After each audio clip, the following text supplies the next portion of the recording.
because we're in a constitutional crisis, and it's very sad to me. I've worked with and known most presidents going back to Nixon.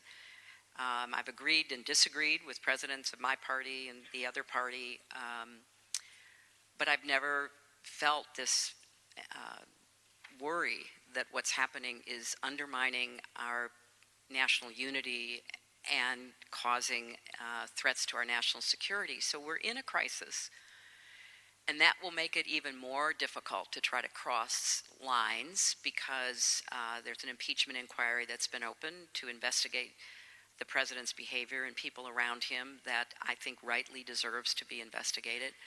So how do you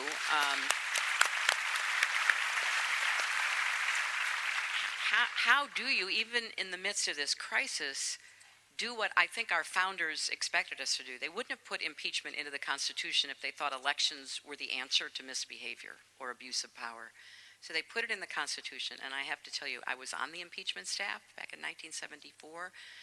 I was a very young lawyer just out of law school, and I worked with tremendous lawyers, Republicans and Democrats, totally unbiased, only focused on trying to get the facts and the evidence, and eventually it led to the House committee voting to impeach President Nixon on abuse of power, obstruction of justice, contempt of Congress.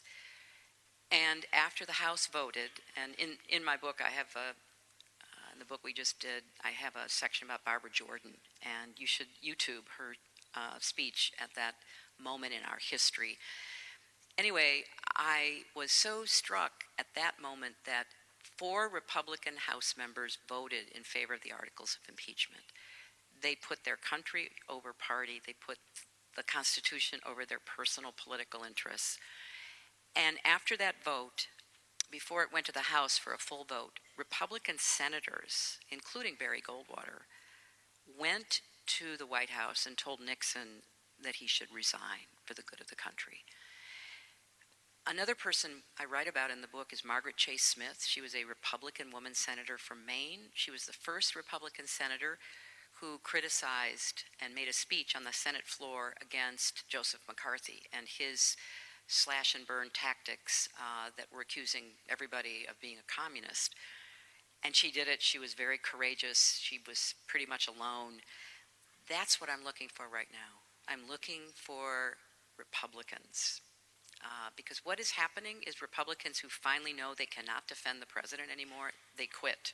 You just had an Illinois congressman, John Shimkus, say, I'm not going to run again and I can't support Trump.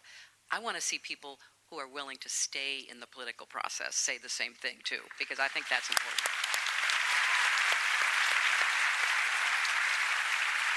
I undoubtedly think that's so inspiring. I mean, at Maine South, something we've been working on is really rebuilding from the ground up and fostering these friendships despite polarization. Our Principals Advisory Council has been working on that, but I think it's just such a good point that we really do need to start from the bottom at the local levels. Yeah, I think it's so incredible that you're pushing for such immense change and reform, because that's what we really need right now. And with that being said, it is mentioned that during your time in Park Ridge, you babysat for the children of migrant workers. And with that in mind, how does it feel knowing that you